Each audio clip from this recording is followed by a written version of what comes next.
za a yi tsayin daka a ga cewa an tabbatar da adalci kuma ba tare da an samu wato jinkiri ko kuma wani bata lokaci a irin wannan shari'a ba, domin wani abu ne wanda wato ya taba zukatan duk wani mai burbushin imani a zuciyarsa. Wannan abun ya taba shi. Muna kira ga bangaren masu zartarwa daga lokacin duk da aka ce an samu kammaluwar hukunci da kotuna suka yi, su dinka gaggauta zuwa zartar da irin wannan hukunci da kotu ta yi ba tare da samun jinkiri ko wani abu makamancin haka ba, don samun nutsuwar al'umma.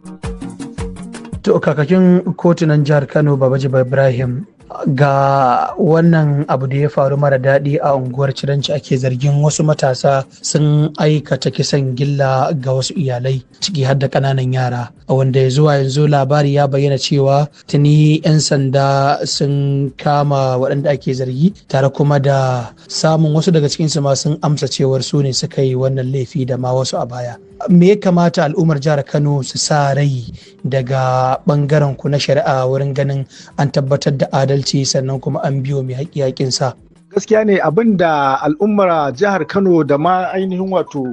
duniya baki ɗaya ya kamata su tsammaci gani daga bangaren kotuna shine adalci. Ina tabbatarwa al'umma cewa babu shakka kotunan duk da aka kai wannan mutane da ake karfafa zargin cewa sun aikata wannan masha'a ko kuma na ce wannan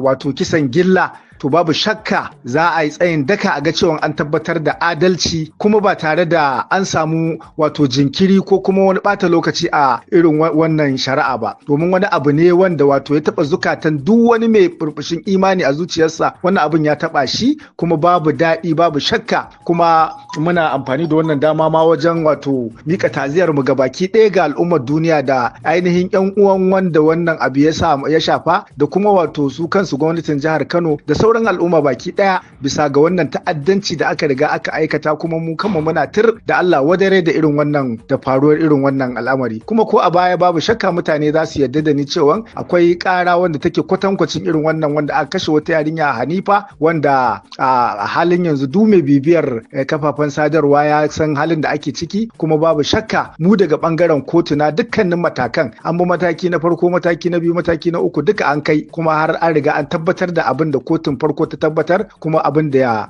shine aikin da kotu za ta yi. Me za ka ce game da yadda al'umma ke zargin daga bangaren ku na shari'a akan sami tasgado ko na kasu ta yadda akan gaza ganin an aiwatar da irin waɗannan hukunce-hukunce na makamantan kisa-kisa irin wannan bayan an tabbatar da su a kotu? Daga bangaren mu gaskiya mutane ya kamata su rinka yi mana adalci, domin kusan ba a sati guda ya kare ba tare da kaji an yi hukunci na ainihin wato irin waɗannan ƙararraki ko kuma shari'u da suke bujurowa a kotunanmu da suke da daban-daban ba. Kuma babu shakka alhamdulillah dukkanin hukuncin dukkanin waɗanda suka aikata irin wannan aka zarge su, aka gabatar da su gaban kotu kuma tana tabbatar da adalci da ƙididdigar wato amfani da shaidu na nuni da shaidu na gani da ido da shaidu wato na mutane da